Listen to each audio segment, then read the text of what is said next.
उद्यमेन हि सिद्धन्ति कार्याणि न मनोरथे ना ही सिंहस्य प्रवशन्ति मुखे मृग। मतलब कि उद्यम से ही व्यक्ति का हर मनोरथ सिद्ध होता है। सोए हुए सिंह के मुंह में मृग अपने आप कभी प्रवेश नहीं करता।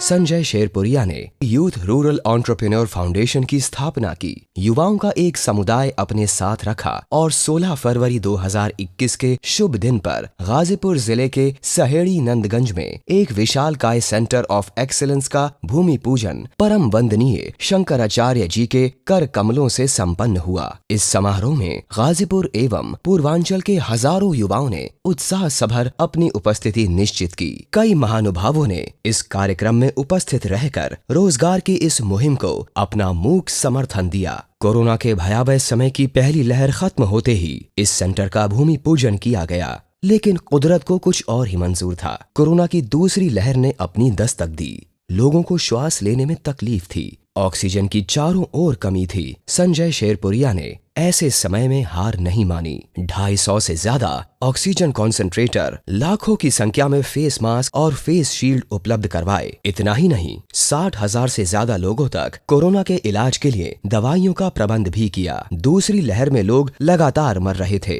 और गांव के शमशानों में लकड़ियां कम पड़ गईं। लोग अपने परिजनों की लाशों को गंगा में बहाने लगे। संजय जी से ये हालत देखी नहीं गई और तुरंत ही उन्होंने एक नई पहल शुरू की, जिसका नाम था लकड़ी बैंक। जनपद के 10 शमशानों में लकड़ी बैंक का प्रबंध किया गया और जरूरतमंद लोगों को आसानी से अग्नि संस्कार के लिए लकड़ियां मिलने लगीं। गाजीपुर के अस्पताल में कोरोना संबंधित व्यवस्थाओं की कमी को देखते हुए उन्होंने शहर के ट्रॉमा सेंटर में एक 50 बेड का कोरोना वार्ड बनाया और ऑक्सीजन प्लांट भी मंगवाए। 3 एम्बुलेंस के जरिए जनपद के हर गांव में लोगों को कोरोना परीक्षण और कोरोना टीकाकरण का लाभ उपलब्ध करवाया। संजय शेरपुरिया के इतने सारे सराहनीय एवं मानवीय कार्यों को देखते हुए नीति आयोग से संलग्न संस्थान SDG चौपाल ने उनको अपना नेशनल ब्रांड एम्बेसडर बनाया। दिल्ली में आयोजित एक कार्यक्रम में उनको नीति आयोग के CEO अमिताभ कांत, पद्मश्री राम बहादुर राय और बहुत सारे अग्रणियों के बीच में उनको ये सम्मान दिया गया। और इस मौके पर गाजीपुर की नागरिक अभिनंदन समिति ने उनके सेवकीय कार्यों के लिए एक कॉफी टेबल बुक का विमोचन भी किया। संजय शेरपुरिया ने अब 2 गुनी गति से काम चालू किया। एक तरफ रोजगार के विविध आयामों की उपलब्धि करवाई और दूसरी तरफ पूर्वांचल के स्कूल कॉलेजों में आत्मनिर्भर भारत एवं ग्रामीण अर्थव्यवस्था के ऊपर युवाओं को समझाने का कार्य किया। काशी विद्यापीठ, बनारस हिंदू यूनिवर्सिटी, कई सारी ITI कॉलेज और कई सारे विश्वविद्यालय इस बेरोजगारी से रोजगार की ओर जाने की मुहिम को शुरू किया। इसके पहले ही चरण में उन्होंने विश्व की नामांकित कंपनी ओमेगा सेकी के साथ गाजीपुर में इलेक्ट्रिक वाहनों का उत्पादन करने के लिए 100 करोड़ का करार किया और यहाँ से उनकी रोजगार यात्रा का प्रारंभ हुआ। इस बीच उनका ध्यान पर्यावरण पर भी था। उन्होंने सोचा कि जनपद में एक आंदोलन के रूप में रोजगार यात्रा का आयोजन किया जाए, जो गांव-गांव जाकर पर्यावरण बचाव का संदेश देगी, घर घर वृक्षारोपण करेगी और युवाओं को रोजगार के आयामों का परिचय भी करवाएगी।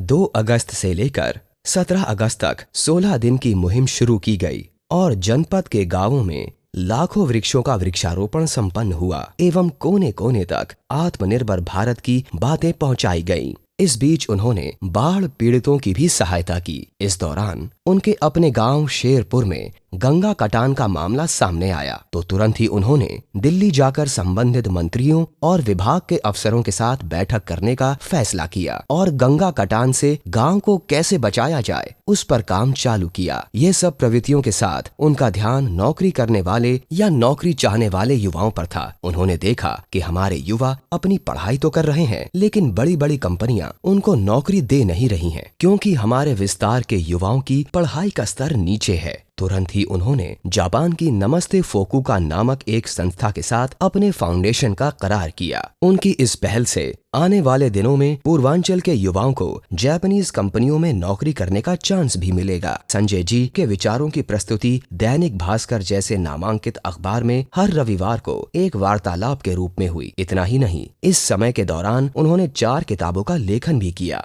जिसका नाम है नचिकेत, टीचर्स, कराहता बंगाल और हिंदू धर्म की धरोहर भारतीय संस्कृति। उनके नचिकेत पुस्तक का लोकार्पण विश्व मांगल्य सभा के एक बड़े कार्यक्रम में हुआ। 15 दिसंबर को चित्रकूट में एक बहुत ही बड़े कार्यक्रम हिंदू एकता महाकुंभ का आयोजन हुआ और इस कार्यक्रम में लाखों लोगों के सामने एवं हजारों संतों के बीच में संजय जी की पुस्तक हिंदू धर्म की धरोहर भारतीय संस्कृति का लोकार्पण राष्ट्रीय स्वयंसेवक संघ के सरसंघचालक माननीय श्री डॉक्टर मोहन भागवत जी के कर कमलों से हुआ। उनके किए गए सेवा कार्यों के लिए 26 दिसंबर के दिन गाजीपुर में एक समारोह का आयोजन हुआ, जिसमें श्री संजय शेरपुरिया को वर्ल्ड रिकॉर्ड ऑफ इंडिया द्वारा 2 वर्ल्ड रिकॉर्ड से सम्मानित किया गया। जनवरी के महीने में आजादी के अमृत महोत्सव पर लखनऊ में विद्या भारती के द्वारा एक राष्ट्रहित सर्वोपरि कार्यक्रम का आयोजन हुआ, जिसमें मुख्य वक्ता के तौर पर संजय शेरपुरिया जी को आमंत्रित किया गया। युवाओं को ग्रामीण अर्थव्यवस्था के साथ देश के लिए उनकी जिम्मेदारी को उन्होंने अच्छे से समझाया और बताया कि भारत को आत्मनिर्भर बनाना हम सबकी जिम्मेदारी है।